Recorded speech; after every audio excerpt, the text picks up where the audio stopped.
Assalamualaikum warahmatullahi wabarakatuh. Kami dari kelompok Ampas Kopling Program Studi Informatika Institut Teknologi Kalimantan.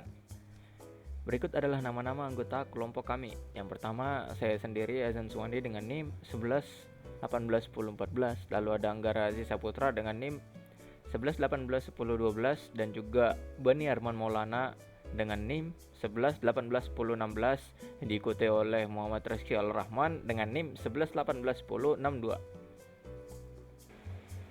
Hari ini kami akan menjelaskan tentang net static. Tujuan dari modul ini yaitu setting net static. Pengertian dari net sendiri ialah metode translasi IP private menjadi IP publik. Agar dapat berkomunikasi dengan internet, kita harus terregistrasi menggunakan IP publik. Tujuan dari net sendiri yaitu keterbatasan IPv4, menyembunyikan skema network internal. Tipe-tipe dari net yaitu ada net static, net dynamic, lalu ada PAT atau port address translation. Untuk lebih jelasnya akan dijelaskan oleh teman saya pada sesi tutorial. Nah, berikut adalah topologi yang akan kami buat. Baik, kita lanjutkan ke lab 11 yaitu net static. Di sini kita menggunakan topologi seperti pada lab 8 yaitu OSPF dengan skema yang sama. Jadi cuma bedanya di sini network A dan B ini tidak menggunakan OSPF, jadi cuma hanya loopback-nya saja. Oke. Di sini kita menggunakan dua router, dua switch dan juga dua laptop. Dan terdapat loopback pada R1, ada loopback 1 2 kayak bisa dilihat, sedangkan di R2 ada loopback 3 dan 4. Nah, sini kita langsung aja ke konfigurasinya. Untuk mempraktikkan konsep NAT static ini, kita asumsikan bahwa area network menggunakan routing OSPF. Sudah menggunakan OSPF ini ya. Bahwa di sini network A dan network B pada R1 dan R2 tidak di-advertise oleh OSPF sehingga masuk network private. Sehingga untuk mengakses internet dibutuhkan NAT. Nah, agar network A dan B tidak di-advertise oleh OSPF, berarti kita tidak perlu memasukkan network A dan B pada komen OSPF di R1 maupun di R2. Jadi sini OSPF pada network R1 dan R2 tidak ada. Kita bisa cek dengan menampilkan tampilan routing table di sini.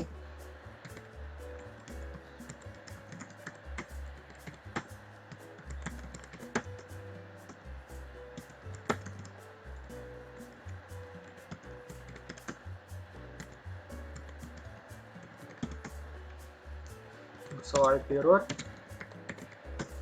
Nah, terlihat di sini cuma hanya OSPF-nya hanya di loopback-nya saja. Sama juga pada R2.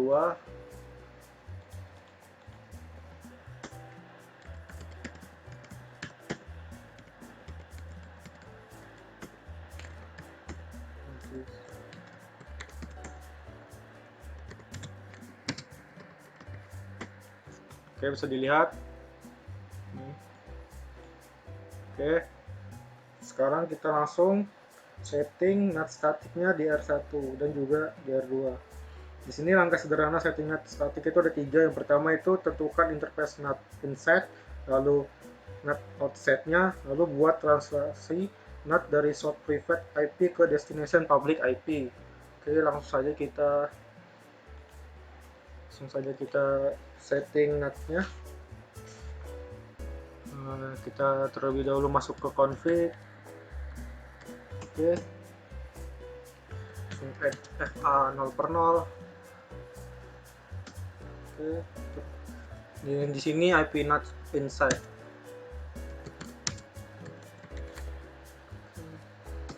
Sekarang kita masuk ke FA 01 nya. Di sini kita menggunakan 01 dan di sini adalah IP NAT outside. Oke, sekarang kita exit lagi dulu, masukkan IP NAT inside-nya. Source static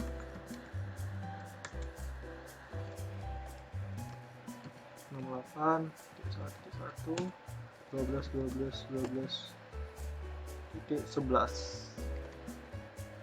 Oke, di sini kita ganti 2, sini 22. Oke, di sini 3, sini 33. Nah, lalu kita lanjut ke R2-nya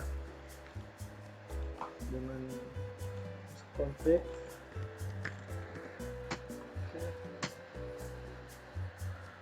Kita in FA0 nya dulu, 0/0. Typo. Oke, kita masukkan IP NAT inside nya. Oke, sekarang 0/0, 1/0, 0/1. Typo. Oke, ini sudah, berarti ini outset.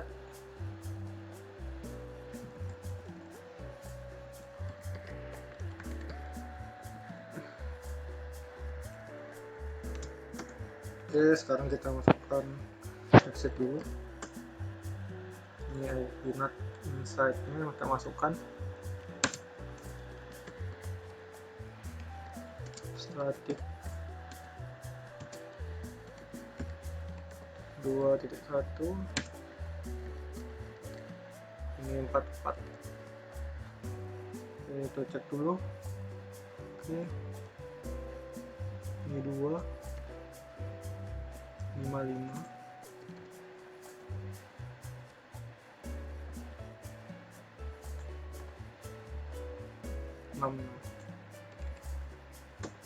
Oke, sudah. Langsung kita verifikasi, yaitu dengan testing dari laptop 1 ke loopback 3.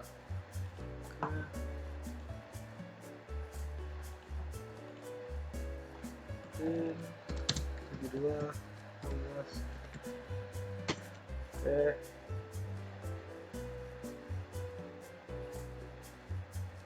Nah, reply. Coba kita tes ping lagi dari laptop 1 ke loopback 4. Nah, reply. Nah, dari tampilan tersebut dapat diketahui bahwa laptop 1 yang berada di private network dapat berkomunikasi dengan loopback 3 dan loopback 4 yang berada di internet. Sekarang kita tampilkan NAT table di R1. Lihat aja. So IP NAT translation. Oke, kita lihatin. Nah, terdapat ini ya. Dari tampilan NAT table di R1 dapat dilihat proses translasi dari host 168.1.1 menjadi 12.12.11 sebelum paket di forward ke internet. Terlebih dahulu source host 192.168.1.1 diubah menjadi 12.12.12.11 agar bisa dikenal di internet, karena private IP tidak dikenal di internet dan tidak dirutekan di internet. Sekarang kita coba tracer dari laptop 1 ke loopback 2, ke loopback 4. Masuknya tracer 2. Oke, bisa dilihat. Nah, perhatikan hasil tracer dari laptop 1 ke loopback 4. Dimulai dari laptop 1 ke gateway 1254, kemudian source IP laptop 1 diubah menjadi 12.11 sehingga masuk ke directory connected network R1 dan R2, langsung diteruskan sampai loopback 4. Nah, ya. Oke, coba kita tracer dari laptop 2 ke loopback 2.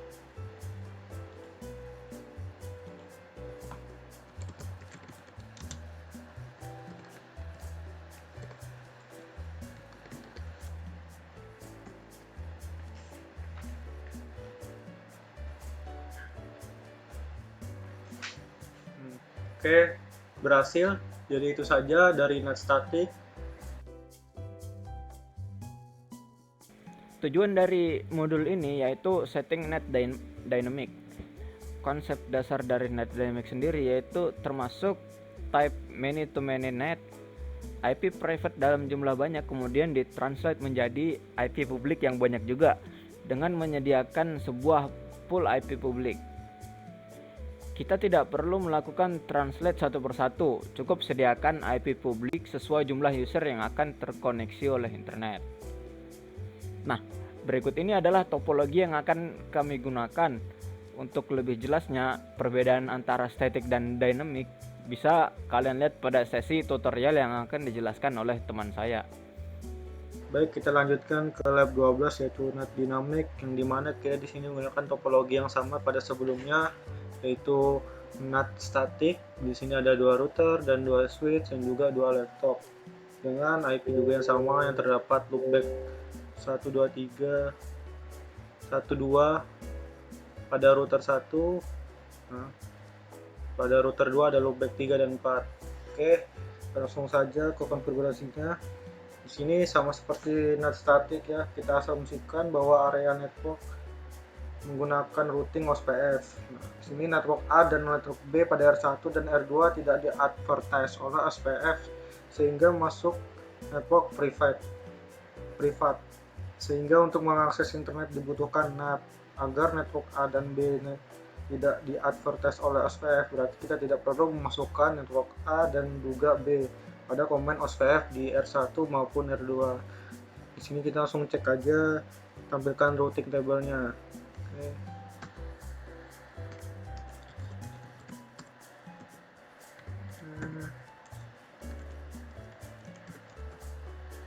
So IP route. Nah, di sini kita lihat OSPF-nya cuma ada di loopback-nya saja. Sedangkan pada network A dan B tidak ada. Di R2-nya juga begitu.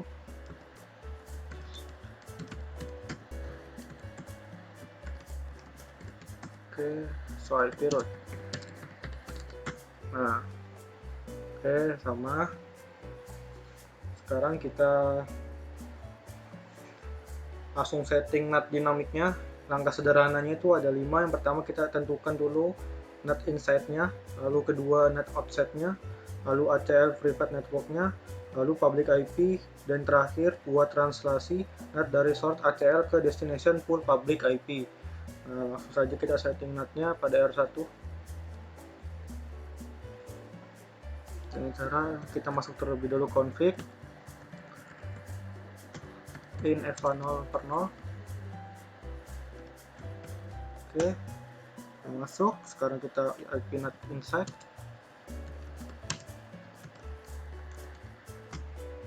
Sekarang kita masuk ke 0 per 0 nya, 0 per 1 nya salah. Oke, ini yang outside. Oke, kita exit dulu. Sekarang kita masuk ke access list, main list permit.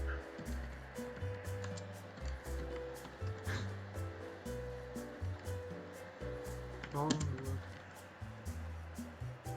255. Oke, ada yang tipe mungkin.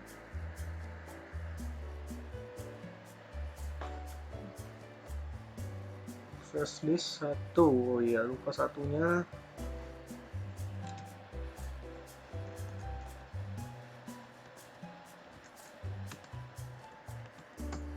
Nah, oke, mau sekarang kita IP NAT for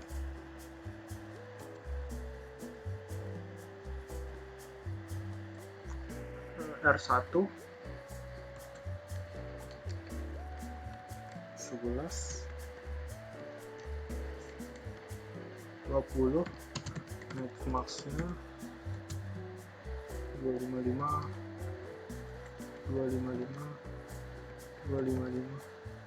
oh, oke. Dan kita IP NAT inside nya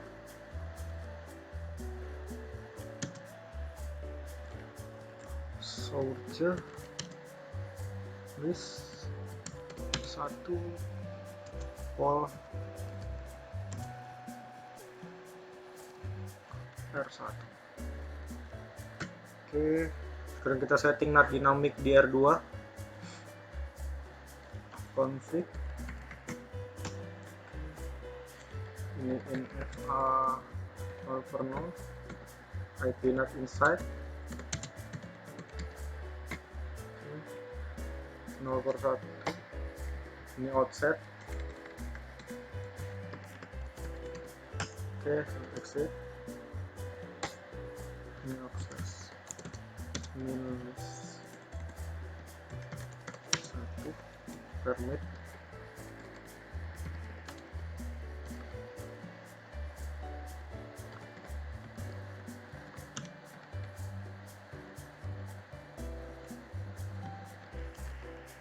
Oke, sekarang kita IP NAT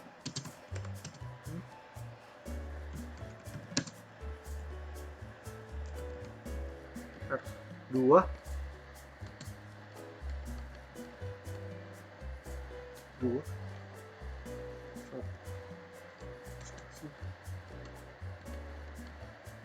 30. Oke, net max-nya jangan lupa.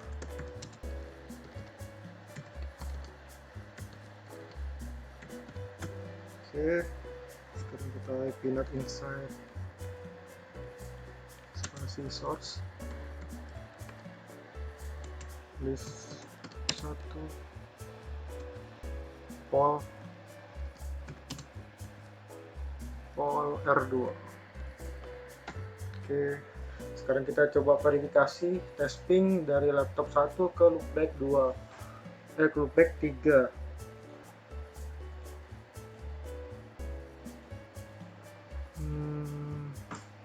Oke, 16. Oke,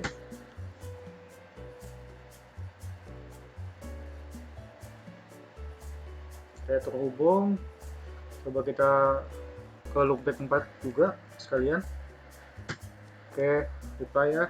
Nah, dari tampilan tersebut dapat diketahui bahwa laptop 1 yang berada di private network dapat berkomunikasi dengan loopback 3 maupun 4 yang berada di internet. Nah, sekarang kita tampilkan NAT table di R1.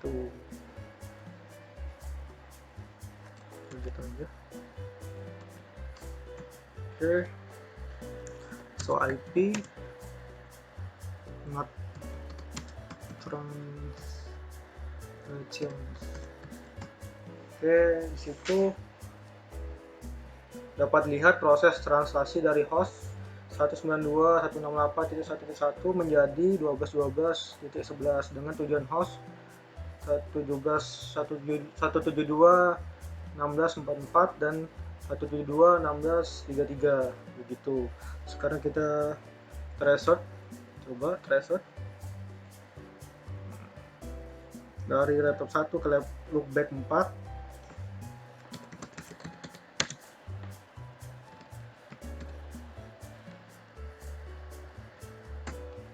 Oke, di situ lihat bisa sekarang dari laptop 2 ke loopback 2.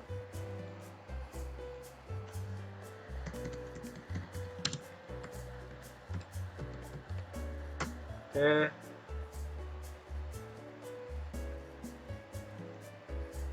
Oke, berhasil.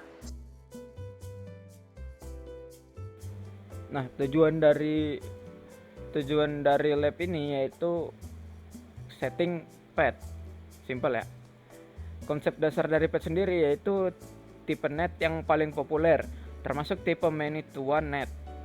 Dengan menyediakan satu IP publik, dapat mentranslate IP private yang banyak dengan menggunakan pembeda yaitu port. Disebut juga sebagai Net Dynamic Overload atau Port Address Translation PAT, yaitu Net Overload.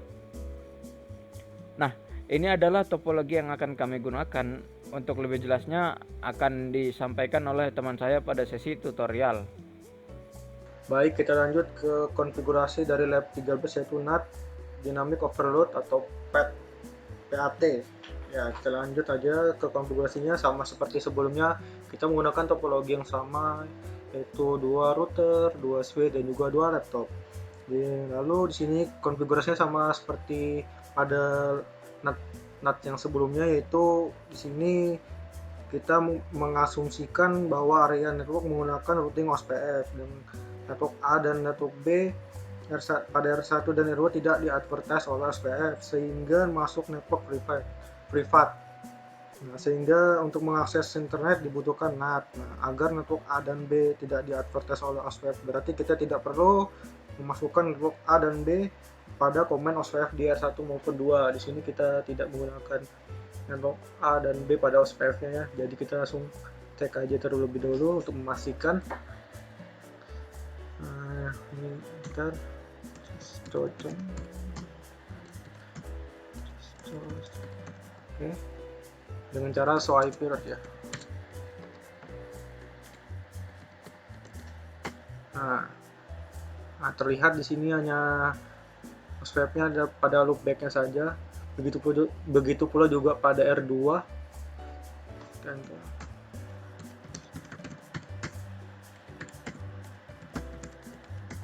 Oke, show IP route. Nah, sama. Oke. Lanjut, kita langsung setting NAT dynamic path DR1. Di sini langkah sederhananya ada 5. Pertama kita tentukan interface NAT inside, baru yang kedua NAT outside-nya, baru tentukan permit ACL private network-nya, lalu kita yang keempat itu adalah tentukan pool public IP yang terdiri dari single IP public IP. Lalu yang kelima itu kita buat translasi NAT dari source ACL ke destination pool public IP. Langsung saja kita langsung setting deh NAT dynamic path DR1. Nah, kita in dulu, config dulu. Oke, in FA 0/0. Oke, ini IP NAT inside. Oke, di sini kita nomor satu lagi ini outside. Oke, exit. Ini kita akses sama seperti yang sebelumnya ini,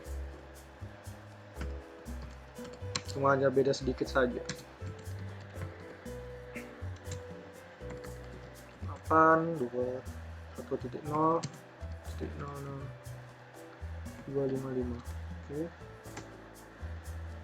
kasih IP NAT all R1 12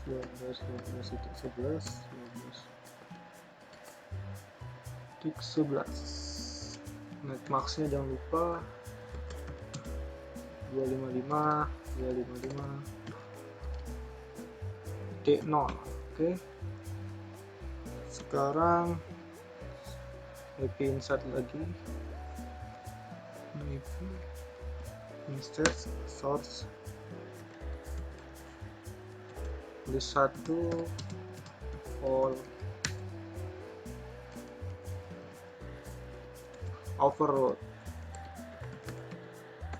Oke, lanjut kita setting NAT dynamic path DR2 sama pada R1 nya kita setting.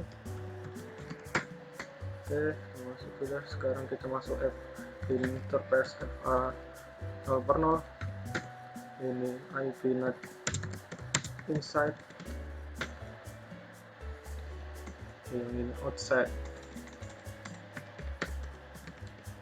Oke, sekarang kita exit. Ini satu permit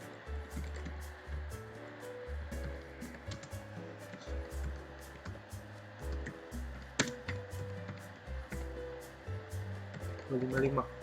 Oke, sekarang kita IP NAT poll ini lupa.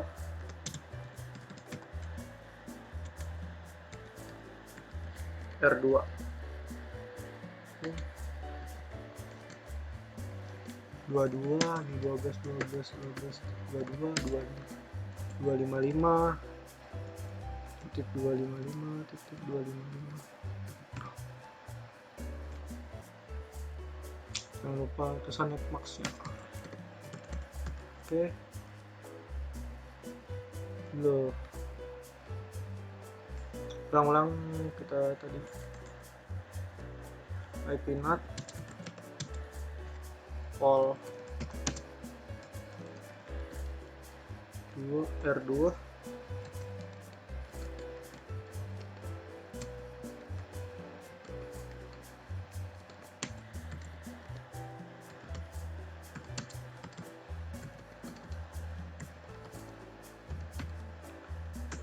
Oke. Nah, sekarang kita IP NAT inset-nya kembali source klik 1 pol R2 overload. Oke. Sekarang kita verifikasi tes ping dari laptop 1 ke loopback 3. Oke, di sini.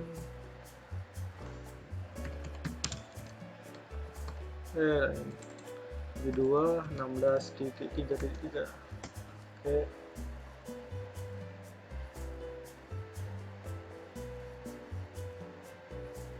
Nah, sekarang kita coba tes ping dari laptop 1 ke loopback 4.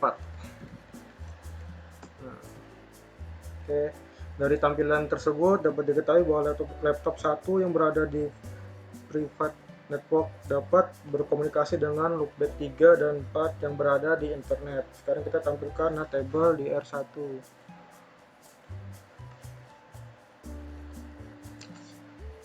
Bicara swipe. So IP NAT translation. Oke. Nah, dari tabel tersebut, R1 dapat lihat proses translasi dari host 168.1.1 menjadi 12.11 dengan tujuan host 172.16.4.4 dan 172.16.1.3.3 dengan menggunakan single IP address public. Maka yang membedakan tiap sessionnya yaitu port 123, 124, dan 125 dan sebagainya. Sekarang kita coba tracer untuk melihat jalurnya dari laptop 1 ke loopback 4. Tracer. Oke, sekarang dari laptop 2 ke loopback 2.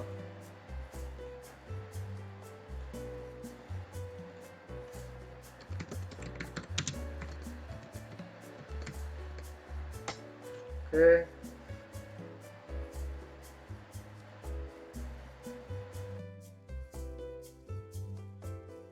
Tujuan dari lab ini yaitu setting path with exit interface, ya agar ada exit interface-nya gitu.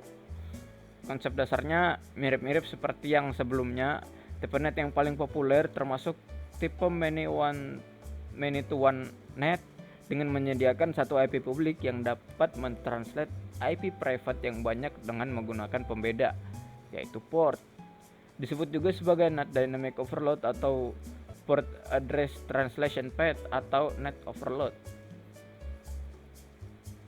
Nah, ini adalah topologi yang akan kami gunakan. Untuk lebih jelasnya akan disampaikan oleh teman saya pada sesi tutorial. Baik, kita lanjutkan pada lab 14 yaitu NAT dynamic overload path with exit interface. Di sini kita menggunakan topologi yang sama pada sebelumnya yaitu 2 router, 2 switch dan juga 2 laptop dengan router 1 menggunakan loopback 1 dan 2, sedangkan pada router 2 menggunakan loopback 3 dan 4. Oke, di sini sama seperti sebelumnya. Untuk memperhatikan konsep NAT ini, kita asumsikan bahwa area network menggunakan routing OSPF. Di sini network A dan B pada R1 dan 2 tidak di advertise oleh OSPF sehingga masuk network private di sini, sehingga untuk mengakses internet dibutuhkan NAT. Agar network A dan B tidak diadvertise oleh OSPF, berarti kita tidak perlu memasukkan network A dan B pada komen OSPF di R1 maupun R2. Nah, di sini jadi tidak ada network A dan B. Itu kita coba tampilkan terlebih dahulu tabel routingnya dengan cara kita enter dulu.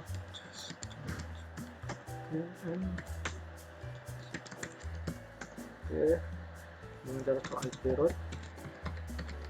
Nah, di sini kita bisa lihat bahwa tidak hanya di sini hanya OSPF-nya hanya pada di loopback-nya saja, sama seperti R2 juga.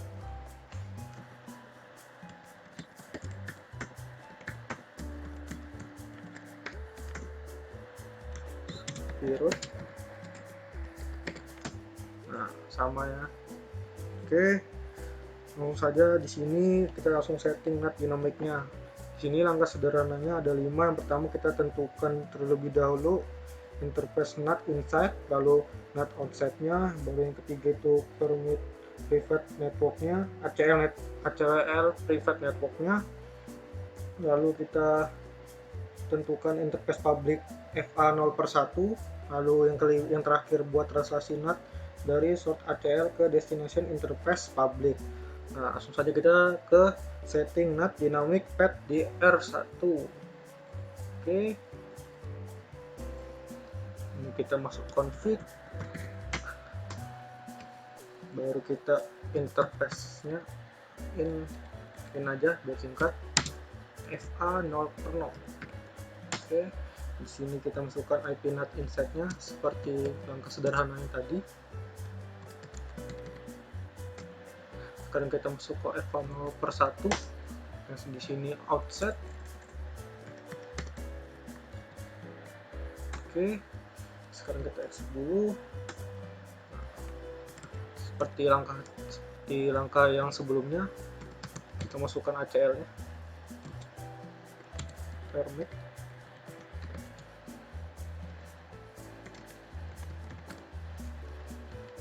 Nol. 255. Oke, sekarang kita masukkan IP NAT-nya. NAT inside. Source.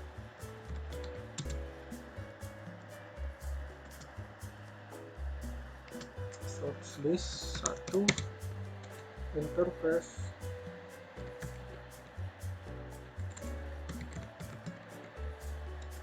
FA 0/1 overload. Oke, nah disitu kita lanjut ke setting NAT pada setting NAT dynamic path di R2. Oke, sini kita config dulu. Kita 0/0. Oke, kita masukkan ini IP NAT inside, baru FA 0/1 nya sini outset. Oke, sekarang kita exit dulu. Sekarang kita buat ACL nya, permit 2.0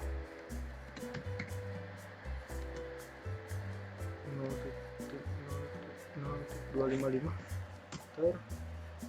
Sekarang kita masukkan IP NAT inside nya, spasi source list 1, interface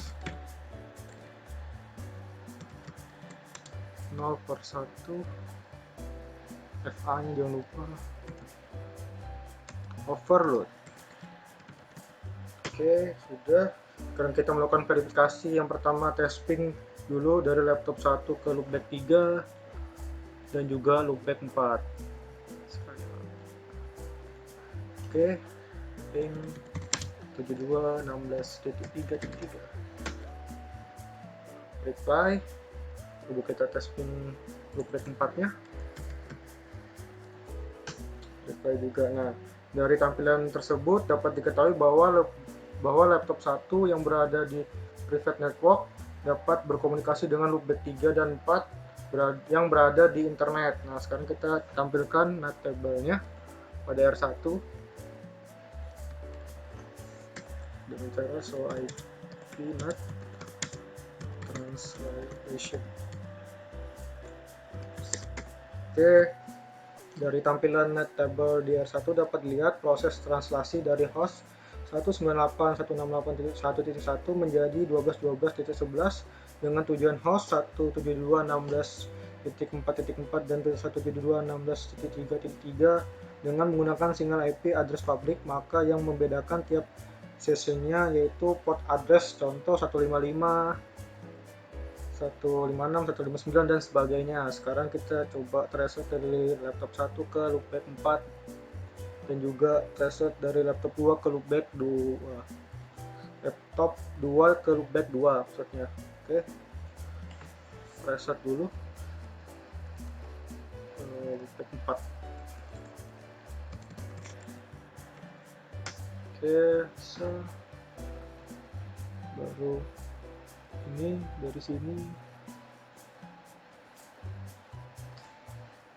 insert.